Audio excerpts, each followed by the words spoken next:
Hi everyone, it's Emma, and today I'm talking about Nevermoor by Jessica Townsend. This is a middle grade fantasy book that I picked up recently, and I read, and I loved so much. So I wanted to do a little spoiler-free review so that I could talk about it and what it is that I loved so much about it. This is the story of a girl named Morgan Crow who was born on Eventide, and in the town of Jackalfax. When you are born on Eventide, it means that you are a cursed child and that you will die on your 11th birthday. These cursed children are kind of blamed for everything that goes wrong in the whole town, and so Morgan is one of these children. In her town, she is like the reason that anything goes wrong. If somebody's crops fail that year, if they break a hip, then they will blame Morgan for somehow being the cause of it. However, on Morgan's 11th birthday, she is whisked away to this magical world named Nevermoor. This man named Jupiter North shows up and he starts off this whole magical journey that is this book. Once they get to Nevermoor, she finds out that she has been chosen to be Jupiter's candidate to enter what is called the Wondrous Society. These kids are chosen to be kind of like apprentices and to enter the Wondrous Society, which is this very prestigious society. They have to undergo 4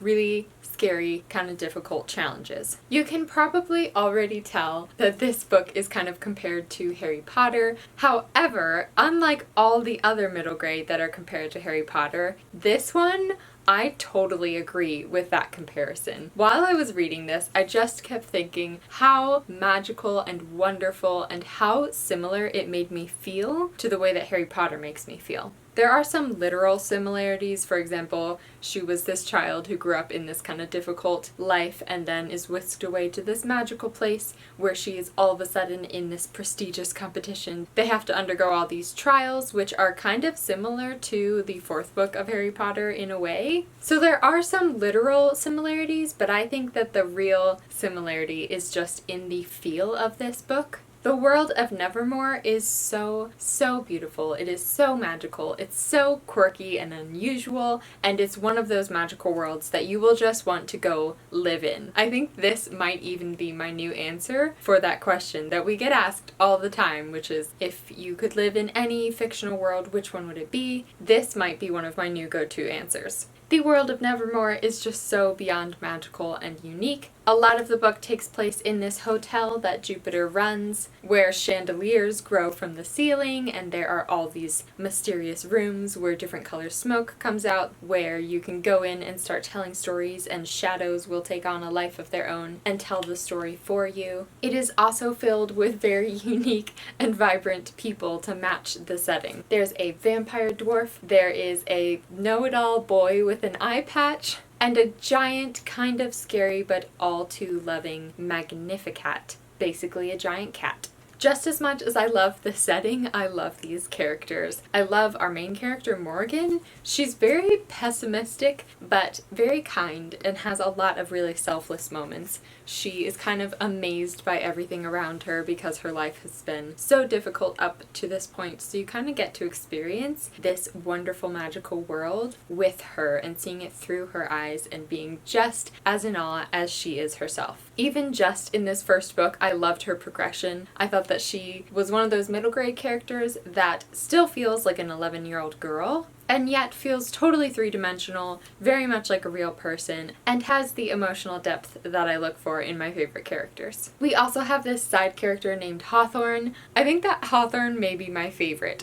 He is this very mischievous but open and loving person. He's so endearing, and I just can't wait to see more of him and Morgan and their friendship. Then you also have Jupiter North, who kind of fills the mentor type role in Morgan's life. He is a bit mysterious. I didn't totally understand him for a decent part of the book, but by the end I loved him as well. He is very quirky, he dresses in very bright colors. He's very well known in Nevermoor, and people really respect him and like him and love his hotel. So part of the whole entrance process to the Wondrous Society is that each candidate has what they call a knack, which I keep calling a quirk because I've watched too much of My Hero Academia. Basically, they have something that they are really good at. It could be anything from singing to having a monkey tail and being able to climb, to dragon riding, to being able to influence people and get them to do something that you want them to. I really loved being introduced to everybody's knacks over the course of the book, and I'm really excited to see if we get to see more of what they do with those in the future, because with this one,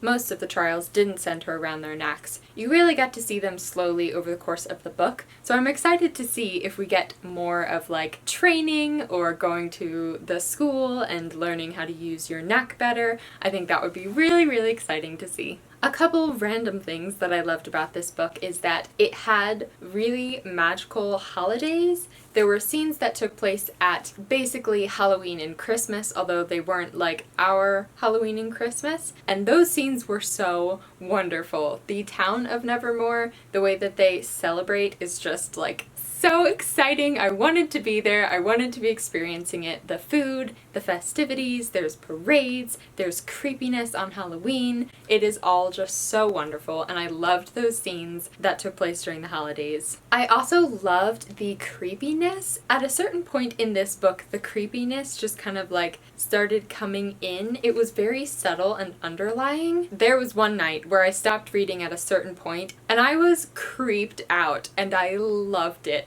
I'm not a creepy books person, but I do really like dark middle grades, and this one had the perfect balance of creepiness, and there's a bad guy and you don't really know much about him, and then the magical world and everything that is so beautiful and wonderful. I also really loved the trial scenes where Morgan and Hawthorne and all the other candidates were going through these intense trials that they have to go through to get into the One Trust Society. I loved all of those scenes. It was very exciting and had that feel of on the edge of your seat for those scenes. I think that one of the reasons this is such an enjoyable book is because it is so well paced. There aren't really any slow bits and nothing is too fast. It is a very, very nice reading experience. As soon as I started, I was really pulled in, and then I didn't feel any lull throughout the whole novel. There was, of course, like a climax towards the end, and certain scenes were more intense than others, which keeps you reading and keeps you engaged. I thought the world was so well introduced. You have this magical world that has so many aspects to it, and there weren't any info dumps. Everything that you learned about the world was introduced so subtly, and it wasn't confusing, and it was so magical. I love the characters, I love the setting, and I love the plot, and I just loved everything about it. I have absolutely no complaints. 5 out of 5 stars. That is pretty much everything that I have to say about Nevermoor by Jessica Townsend. Obviously, you can tell that I really enjoyed this one. I think it is already one of my favorite reads of 2018, and I think the sequel is going to be one of my most anticipated sequels. If you liked Furthermore and Witchwood, I highly suggest this one. This one has a similar feel and you will enjoy it as well. So that is it for this spoiler-free review. Leave a comment down below if you have read Nevermoor and what you thought of it. If you liked this review, be sure to give it a little thumbs up down there. I hope you have a lovely day or night or afternoon wherever you are, whatever you are doing, and I will see you in my next video.